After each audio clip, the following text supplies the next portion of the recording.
Galatians chapter 3. Today we'll read verses 15 through 18. It says, "Brothers, I speak in human terms, even though it is only a man's covenant. Yet when it has been ratified, no one sets it aside or adds conditions to it. Now the promises were spoken to Abraham and to his seed. He does not say, and to your seeds, as referring to many, but rather to one, and to your seed, that is Christ. What I am saying is this: the law, which came 430 years later, does not invalidate a covenant previously ratified by God so as to abolish the promise. For if the inheritance is by law, it is no longer a promise, but God has granted it to Abraham through promise."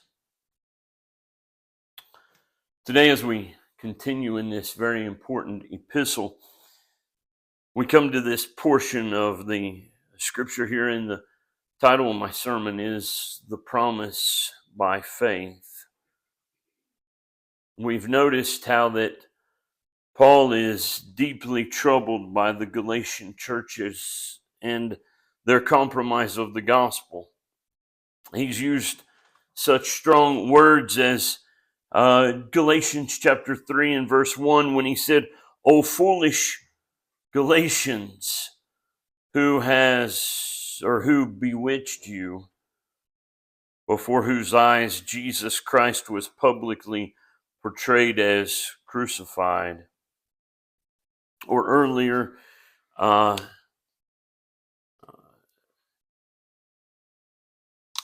in Galatians chapter 1,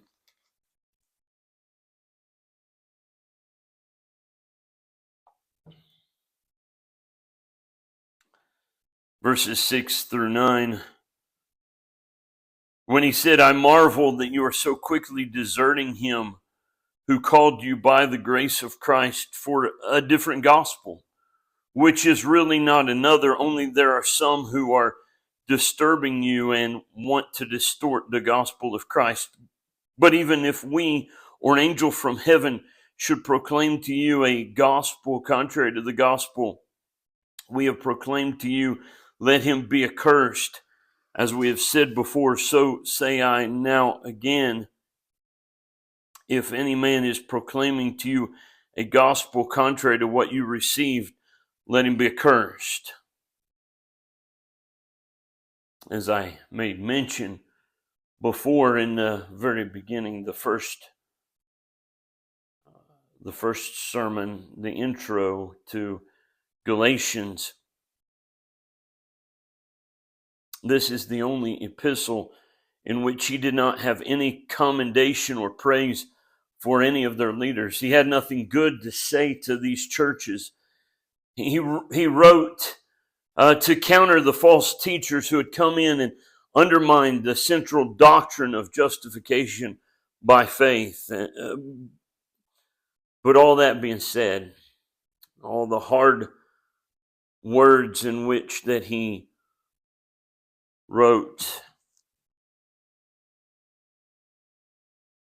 we come here to our text in Galatians chapter 3, in verse 15, and he addresses them as brothers. Brothers. This is a cordial address, is it not? Was Paul upset with them? Absolutely, he was upset. Was he aggravated at the situation?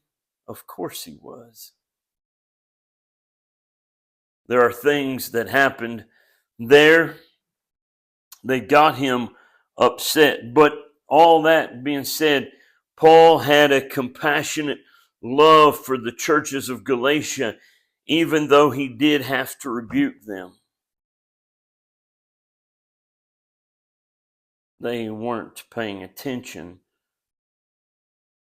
to the things that he had preached. They weren't paying attention to the things that he was saying. They did not follow through with what the foundation that had been laid. They had a sense of apathy or even downright rebellion to the truth. But still, deep down in the apostles' heart, he still regarded them as brothers.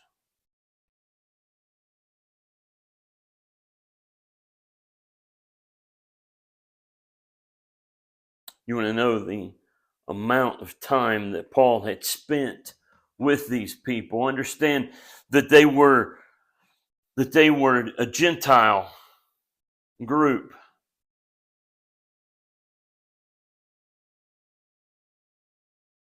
But as he's writing here, what's he doing? He's pulling from the Old Testament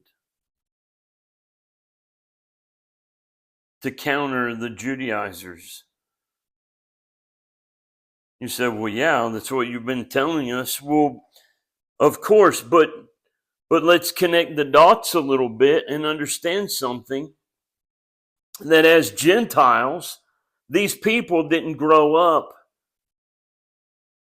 with the Old Testament being read to them. They didn't grow up hearing the Bible stories. They didn't grow up in the synagogues. They didn't grow up in the temple. These were things that were new to them. And so, as he's quoting from the Old Testament, as he's writing to them, telling them about Abraham, and writing about the Old Testament law and all this, he's doing it with the assumption that they know something about it. And the reason he assumes that they know something about it is because of the time, effort, and energy that he and Barnabas and the others who had been with him had taken to teach them the scriptures.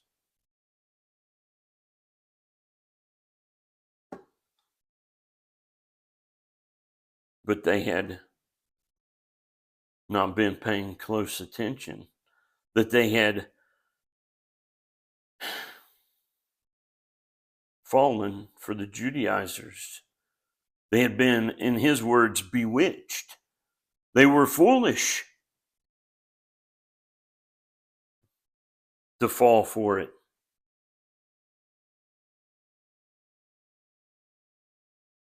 The reality is they didn't need Paul to hold their hand the whole time.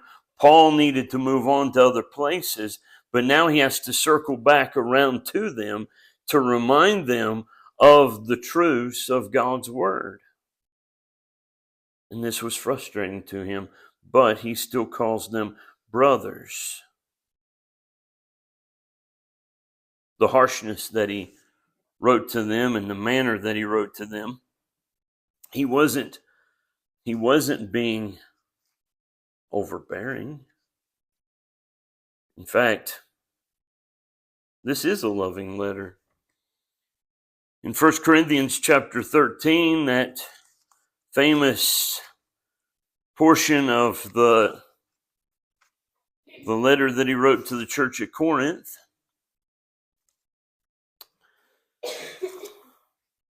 about love. Notice what it says there in 1 Corinthians chapter 13. In verse 1 and going down to verse 7.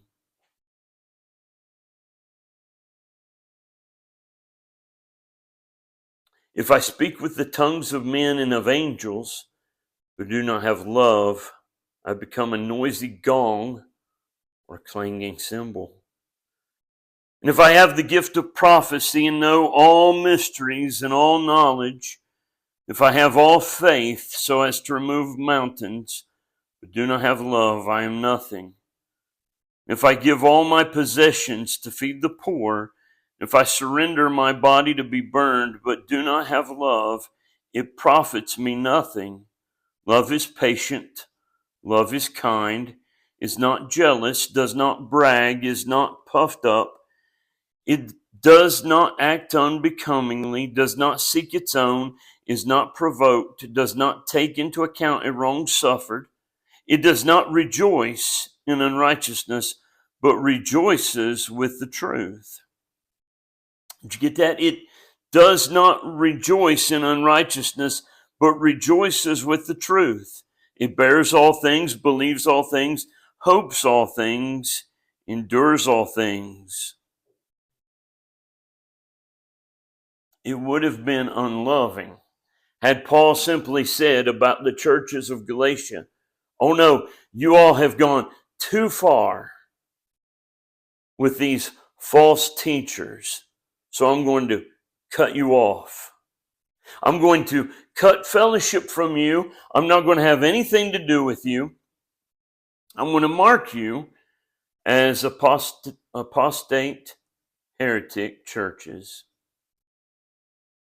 It would have been unloving for Paul had he, instead of writing to them, he wrote about them. You see, had he, instead of writing to the churches of Galatia, instead, if he wrote a letter to the church at Corinth or the church of Jerusalem, he said, "Well, did you see what, or did you hear what's going on at Galatia?" But that's not what he did. We see the loving pattern set forth here. In fact, this is the pattern throughout the New Testament. Baptist churches of today would do well to learn of this pattern. We're not loving the truth when we ostracize, cut off, and slander other churches just for the sake of these things.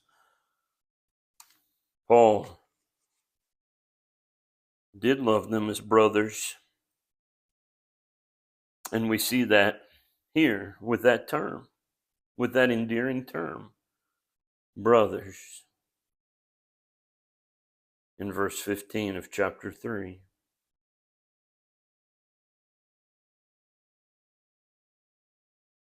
He says, "Brothers, I speak in human terms,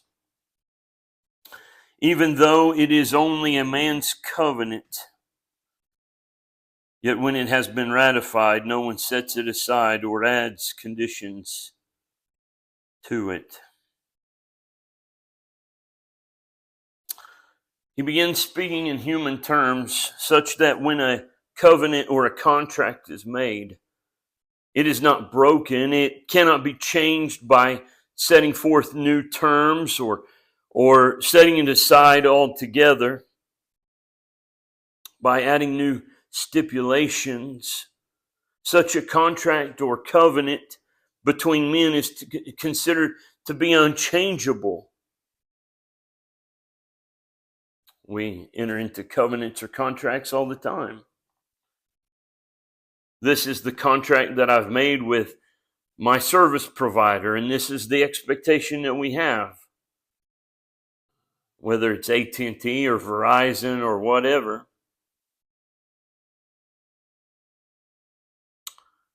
And on we go.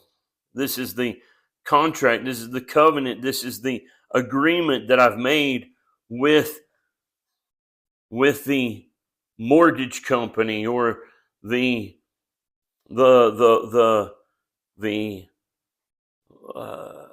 car company and the bank and yada, yada, yada.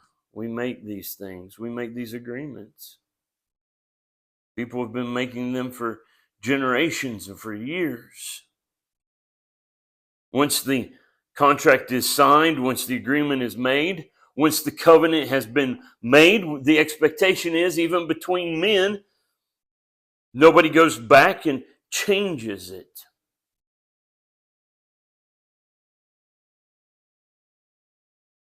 How much more a covenant made by God? In fact, when we think about who God is, look there in Malachi chapter 3. Malachi chapter 3, verse 6.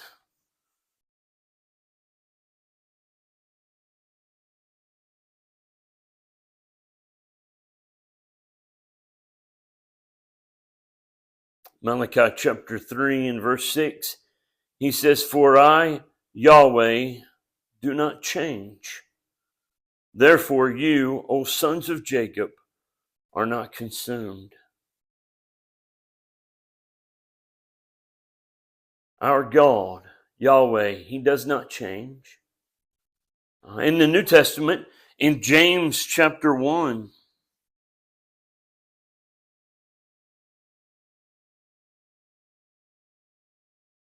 James chapter 1 and verse 17.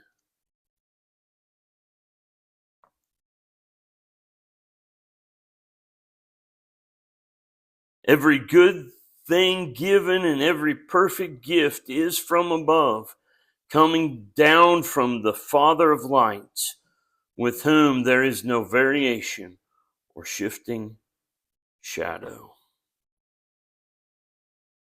There's no variation or shifting with God. With man, there may be. Now, the expectation is that there won't be, but there sometimes is, isn't there? Treaties are made and they're broken. Contracts are made, they're broken, and so on and so forth. Even though the expectation is that they won't be, the reality is that they sometimes are. But with God, He doesn't change. He doesn't change. God cannot change. So how can His covenants change? This is important when we consider the Abrahamic covenant. A clear reading of the covenant indicates that there were specific promises given, including land promises given. Go with me back to the book of Genesis.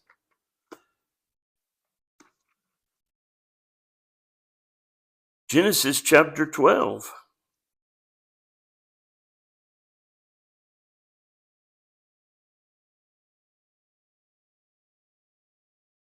Verses 6 and 7.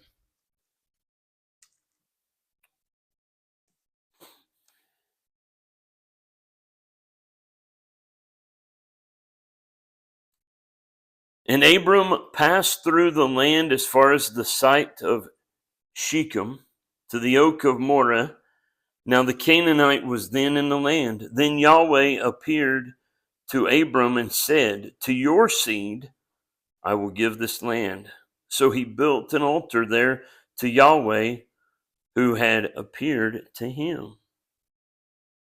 In fact, there were specific boundaries laid out in these promises that were promised to his descendants over in chapter 13, beginning of verse 14. And Yahweh said to Abram, after that Lot had separated from him, "Now lift up your eyes and look from the place where you are, northward and southward and eastward and westward, for all the land which you see, I will give it to you and to your seed forever. And I will make your seed as the dust of the earth, so that if anyone can number the dust of the earth, then your seed can also be numbered. Arise, walk about the land through its length and breadth, for I will give it to you."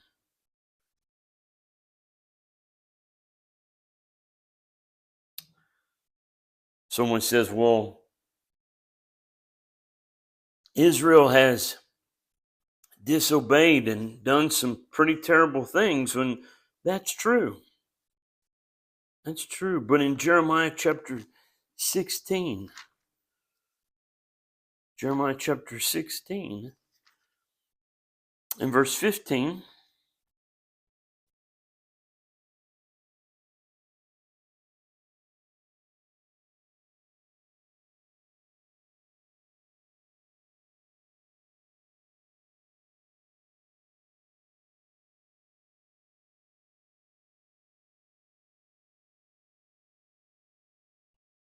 Let's start with verse 14. Therefore, behold, days are coming, declares Yahweh, when it will no longer be said, as Yahweh lives, who brought up the sons of Israel out of the land of Egypt, but as Yahweh lives, who brought up the sons of Israel from the land of the north, from all the lands which he had banished them. For I will return them to their own land, which I gave to their fathers. And so there's a perpetuity to these land promises, that Israel's disobedience does not nullify the promise. That this covenant is sure. And so we get to Galatians chapter 3.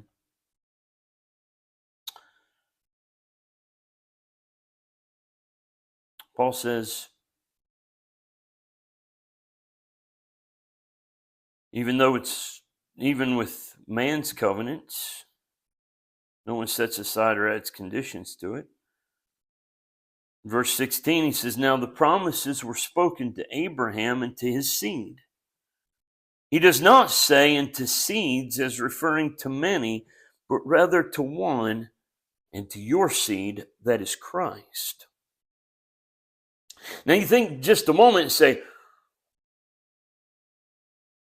well, these promises, they were given so long ago, but they did not become void when Abraham died or even when the law came.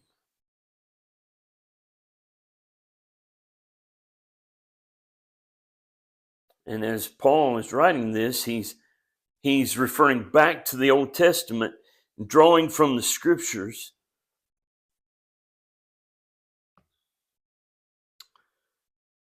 And he says, when the promises were given to Abraham and to his seed, he does not say into seeds as referring to many, but rather to one, and to your seed, that is Christ.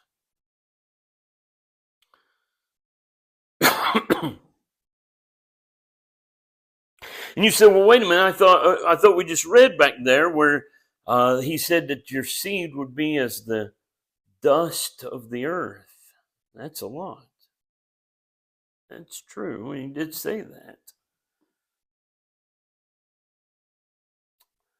Paul is not saying that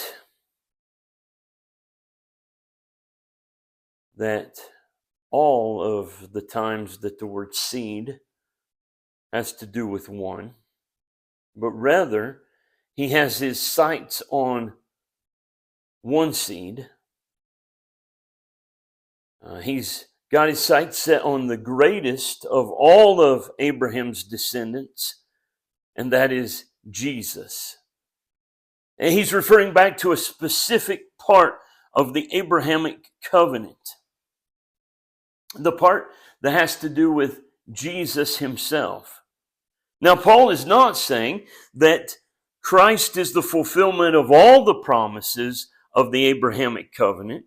In other words, he's not saying that Jesus fulfills the land promises and so on and so forth. But he is saying that the greatest part of the Abrahamic covenant has to do with Jesus.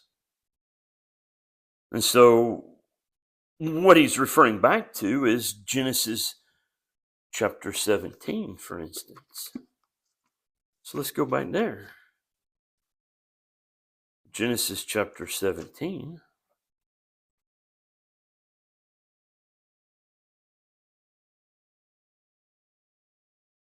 Begin at verse 1.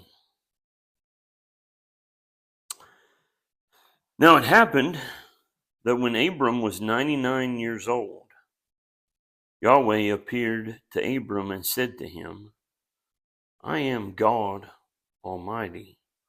Walk before me and be blameless, so that I may confirm my covenant between me and you, that I may multiply you exceedingly. Then Abram fell on his face, and God spoke with him, saying, As for me, behold, my covenant is with you. You will be the father of a multitude of nations. No longer shall your name be called Abram, but your name shall be Abraham, for I have made you the father of a multitude of nations. I will make you exceedingly fruitful, and will make nations of you, and kings shall go forth from you. I will establish my covenant between me and you, and your seed after you throughout their generations, for an everlasting covenant, to be God to you and to your seed after you. And I will give to you, to your seed after you, the land of your sojournings, all the land of Canaan, for an everlasting possession, and I will be their God. You see there, he says there um, uh, about the seed, and not seeds. If you go back just a couple pages to chapter 15 and verses 1 through 4, if we go just a little bit before this, after these things, the word of Yahweh came to Abram in a vision, saying, Do not fear, Abram. I am a shield to you. Your reward shall be very great. And Abram said, O Lord Yahweh, what will you give me as I go on being childless? The heir of my house is Eliezer of Damascus. And Abram said, Since you have given no seed to me, behold, one born in my house is my heir. Then behold, the word of Yahweh came to him, saying, This one will not be your heir, but one who will come forth from your own body, he shall be your heir. And he brought him outside and said, Now look toward heavens, number the stars, if you are able to number them. And he said to him, So shall your seed be. Then he believed in Yahweh, and he counted it to him as righteous.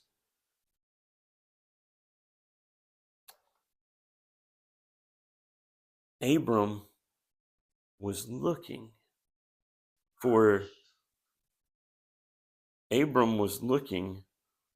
for that seed. He was looking for that particular one. And who was that? He was looking for Jesus. You say, how did he know to be looking for Jesus? Well, this goes all the way back to the Garden of Eden. You remember, back yonder in Genesis chapter 3 and verse 15,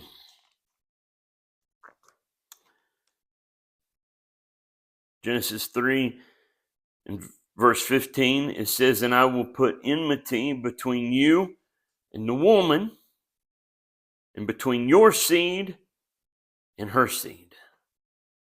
He shall bruise you on the head, and you shall bruise him on the heel. And so this seed that was promised, seed of the woman, God promised to Adam that his Redeemer would be the seed of the woman. Abram was looking for that.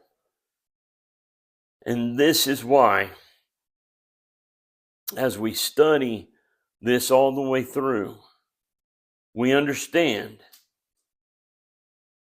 that that's the reason why that this word seed is translated the way it is all the way through. Now, there are some translations who take that word seed and they translate it descendants, but they've missed the point. The point is not descendants. The point is seed. The point is they were looking for Jesus. The point is they were looking for the seed, Jesus.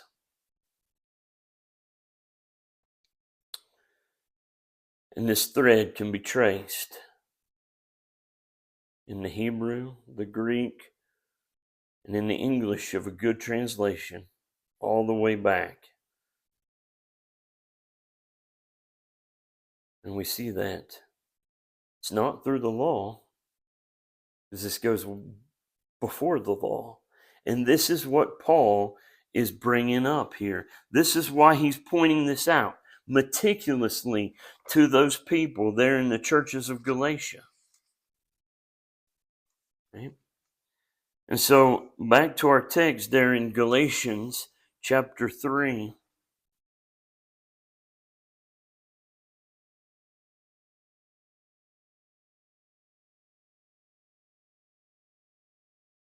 He makes the point very, very clear. The promises were spoken to Abraham and to his seed. He does not say and to seeds as referring to many, but rather to one, and to your seed, that is Christ. In verse 17, and what I am saying is this, the law, which came 430 years later, does not invalidate a covenant previously ratified by God so as to abolish the promise. The law was being celebrated, being brought up, being talked about so much within the churches of Galatia.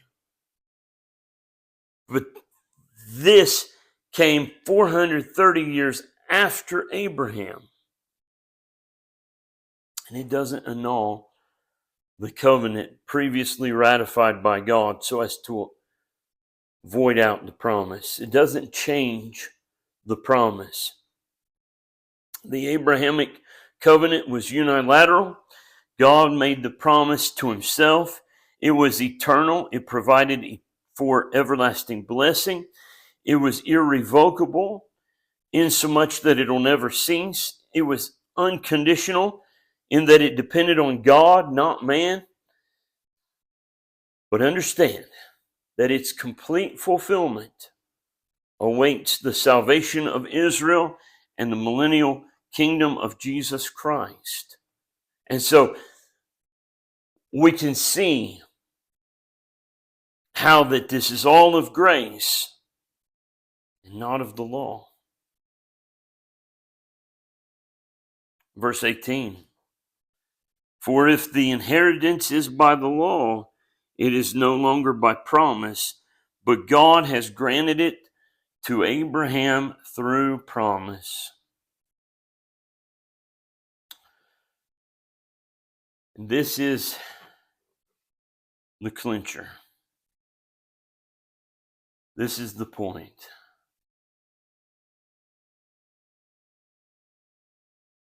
The inheritance, it's either by grace or by works. There's no middle ground here.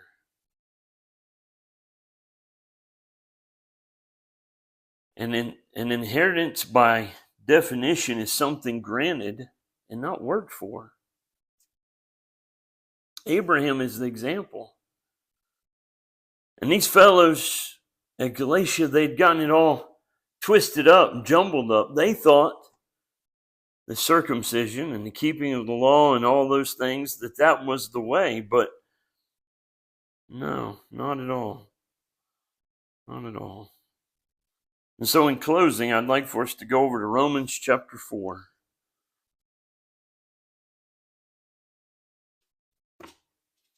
Romans chapter 4.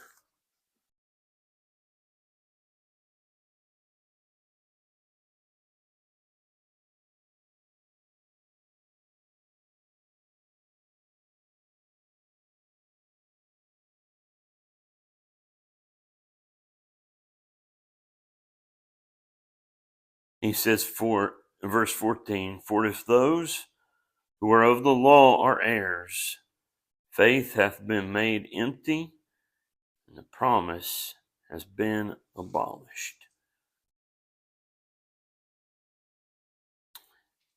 You can't have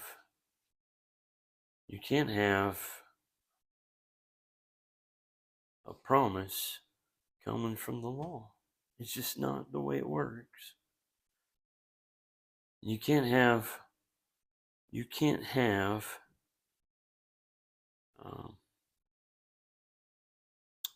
have something like an inheritance coming by any way except by grace. And that's what Paul is teaching here by the inspiration of the Spirit. And so, whether Jew or Gentile, we have much to be thankful for. So we'll stop there, and Lord willing, next time we'll pick up where we left